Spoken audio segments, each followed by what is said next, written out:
Welcome back, my fellow Planet Nomads, to another episode of Planet Nomads. We are doing a special new build today. This is a build that is by creator Imric, and this is a creator. I've actually looked at some other stuff. I was going to build this big heliport 1.0, and it's really expensive. He's got some really nice looking designs, but they're big, expensive, and you can see how many basic frames I have left now after triggering the tick. And actually the tick is right there in the picture for the heliport. But today's design is called the Tick Planetary Exploitation Unit. Not exploration, but exploitation. In other words, we're gonna rip everything out of the planet. And that's what it says. You can strip the resources in style. Now, this did not get recommended to me by Imric, and it's not one I stumbled across. This came to us from commenter Arch Toast, who may be the creator. I'm not sure. It's not the same name, but if it is the same creator, thank you. If not, thanks for recommending this. It is an interesting build setup because it has legs. It kind of looks like a tick. Fortunately, I don't think it's going to give me any kind of nasty disease, you know. The interesting parts that I'm seeing here, though, retractable mining rigs, retractable water pumps, 130 compact containers. Not the big cargo containers, but 130 compact containers. So a lot of storage in a more modular, adjustable orientation way instead of taking a big section for this. And then we have, well, you know, deuterium generators, all that. What's also interesting is 2 replicators. I'm not sure about why you would need 2 replicators unless it is for 2 people to work out of it in co-op type thing, and both people need to build 2 different things at the same time and can't share a replicator. I feel like that's more of just a cosmetic matchup. But yeah, there's 2 replicators, of course 2 stasis pods. It does have directional laser beacons, basically the big beacons, so you can target where everything is when you're landing. And then yeah, a lot of other stuff.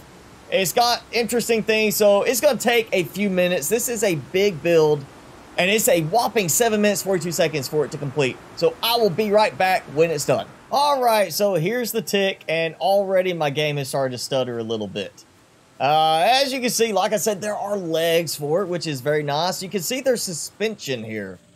So I'm assuming that might have part to do with these. These are the mining rigs. And yeah, for it to tie into the conveyor system, it really doesn't have much it can do. But look at that. So, all right, I see 3 stacked, you know, conveyor connectors along with that one there. And here's this suspension. So that's the way it's retractable. It gets lowered based on the suspension settings, soft, medium, or hard. And then no matter where it drops to, it has a link through the conveyor connector to feed into the main production system. Now this thing is a big design. Look at that. I mean, it's a good half the size of my base. It also costs a lot, as I mentioned. And one element of this is 130 compact containers. Now, to put that in perspective, a compact container is 12 item slots. So that means 1,560 item stacks. Whether it's a single item or a stack of 100, it can carry that. Or the same as 13 of the large containers. And to put it in further perspective, my base currently has 21 large containers in it. This has over half that capacity.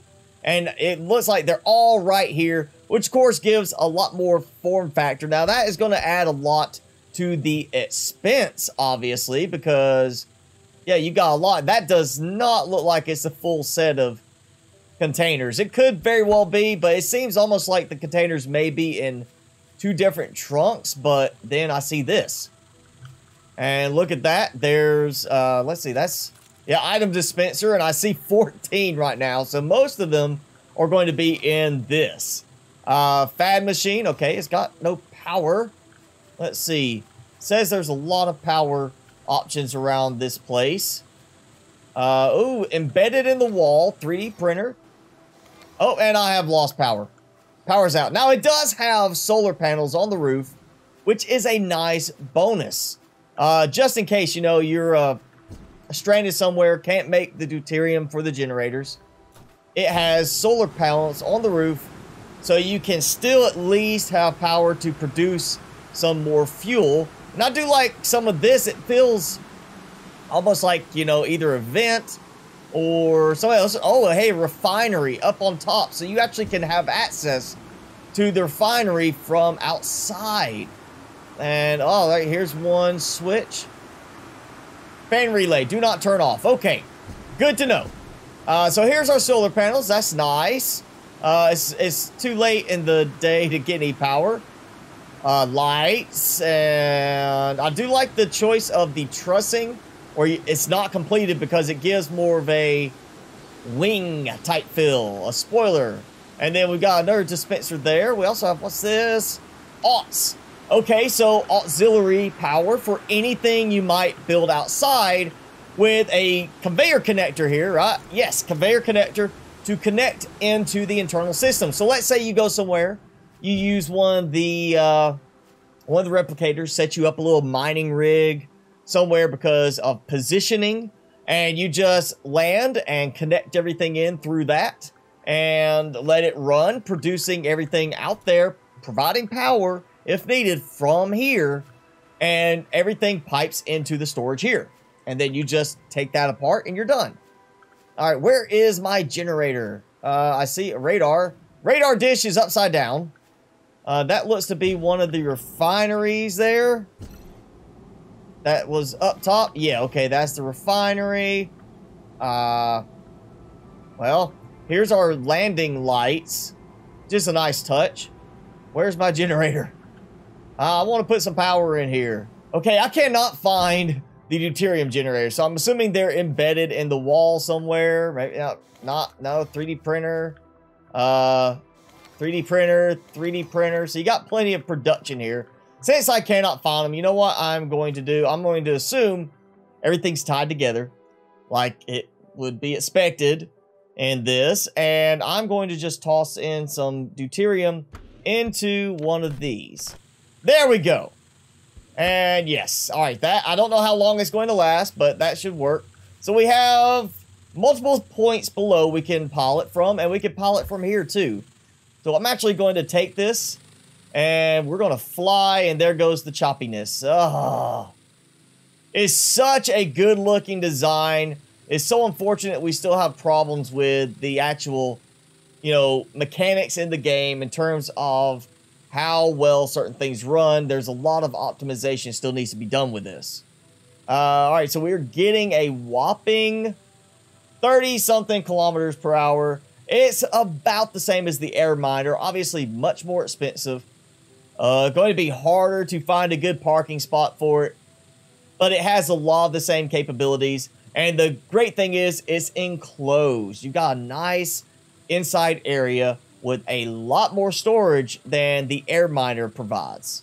All right, so I'm out of range now a bit from my base, and it's actually doing a lot better performance-wise. So part of it is going to be the fact that I have so much stuff going on where I have my base at right now. We're going to land here, or at least I'm going to try to. It's still choppy, but I'm going to try land here, and let's see. Okay, we got that. I'm not sure how this is going to work. Okay, so that one, the front cockpit drops you outside. Oh, wait. Is that it? No. Fab machine's up here. Okay, you got that little area you can look down in. I do like, it just feels like a proper design in terms of some of the outside elements, how it's designed. Oh, conveyor connector. So you could technically, if you had something to dock this with, dock it and let it connect on the underside. Have maybe a conveyor connector somewhere controlled by like a suspension or a hover pad that lets it, you know, drop in to connect when you land. And this is off, so let's turn on.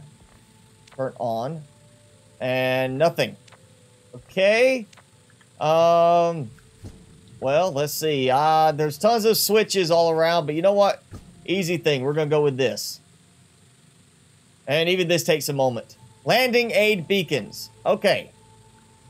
There we go. Ah, laser shooting down through my floor. Okay, so Makes it easy to align your position. And we can actually fly from here, but I need to zoom out a bit. There we go. Oh yeah, look at that. Still need to zoom out some more. Big design. Oh, but it looks so nice. It does look like a tick. It does. And so basically now I can just sit here. Oh, yo, too far. I love how people have adapted the beacons into this. I've seen that in some other designs. I love that aspect. That is a lot of, you know, just that's creativity right there. That's what these games are about, is that sort of creativity. All right, let's lower and let's see how well these landing gears, all these little, you know, suspension struts handle this. Oh, look, very nice. Soft landing, one leg shaking a little bit, but hey, that's one of the reasons why I have built that way before myself, using the suspension system, because it makes it feel less like you're going to get that bad shock of landing. It's a shock absorber, basically, is all it is. Starboard. Yes, rig retractor. 1, 2, okay. Soft suspension. And, okay, I see that drop down. It's done something. I may not be the exact alignment I need to be. Let's go out and see if I can clear some more resource deposit area. And you can see that's acting a little weird. It's the same on, was it this side? That back one there, acting weird, like it's got a really odd glitch going with it. Okay, so it's already loaded for making deuterium. I just need supplies, and apparently I have enough uranium. I did get some uranium, so I can make stuff. All right, so it's working, and now with all 3 suspensions set to hard, it is fully retracted. So that is a very clever use of the little suspensions. Now there's also, we go back here, a wall of switches. Oh, and I'm afraid to even try to look at what all these are. I know I'm going to miss. Oh, there's mining rigs. Okay. So basically everything's pushed back here so you can, if you want, you remember what it is, come back here, turn it on. Otherwise, don't worry about it. Just go to the little control panel and do it. And there's a control panel beside each outside wall area, or, you know, doorway area, I mean. Yeah, that's still wobbling. I think that might have had something to do with this. Shield nearly oh, I'm overheating. Let's see. That almost looked like it would be a spot for the water pump. Where's the water pumps? Water pumps. Oh, there they are. Very back. Okay, so the butt of it is where you find the water pumps. And it has the same type suspension system. Let's see if I can get in here. Yes, okay. So the same thing here. When it drops down, it's going to be lined up with the conveyor connector there to keep everything going into the actual storage system. And we have this set of suspensions that are used to lower it down all the way. That is so clever. Definitely impressed with this one in terms of the ingenuity to make the suspension systems work for that purpose. That is just really nice. It looks great overall. I'm really pleased with this. It looks very nice, has a lot of capability. The main drawback is it's so expensive to build.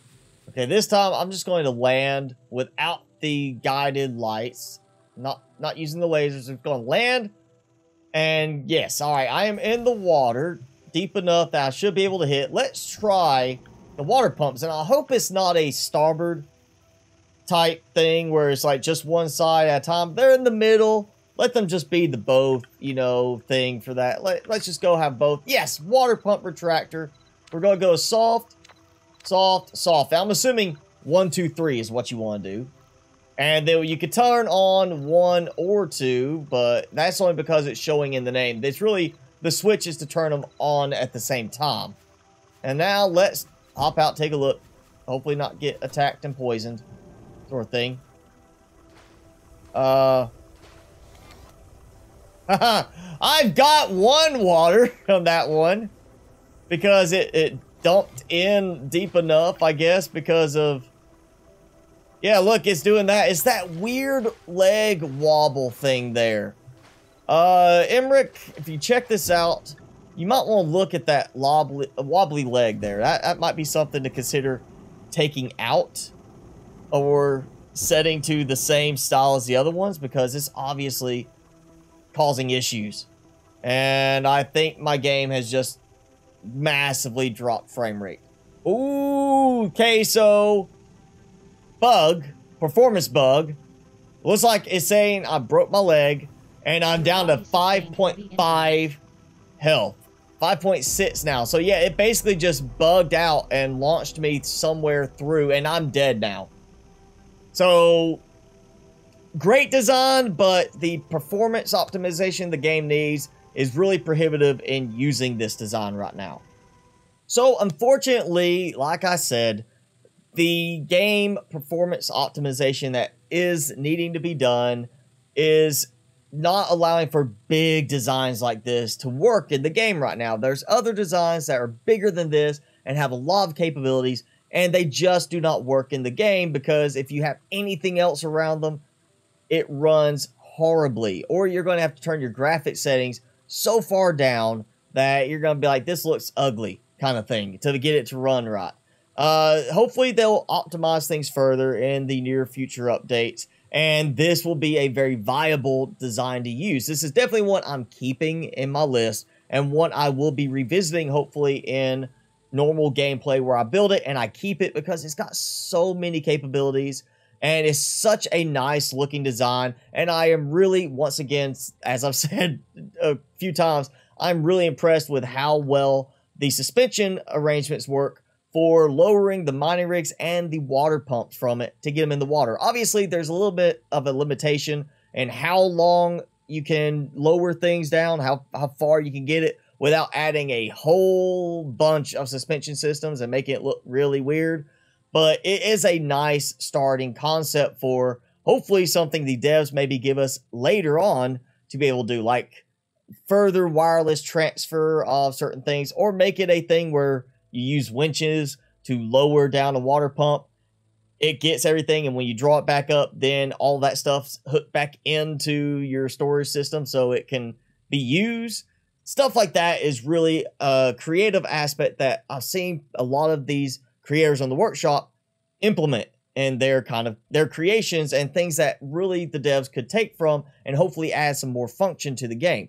But that is going to be it for this episode, as my game locked up and killed me at the end, and I don't want to sit through another 8 minutes to build another one of those right now. But yeah, it's a great looking design. It is just needing some work on the game side of things for it to be viable and used. But yes, that's it for today. If you enjoyed the video, be sure to hit that like button, leave me a comment below, and hit subscribe if you haven't done so already. As always, I'm your host, Mr. Spicy. Thanks so much for watching. Be sure to keep it spicy this week, and I will see you in the next video.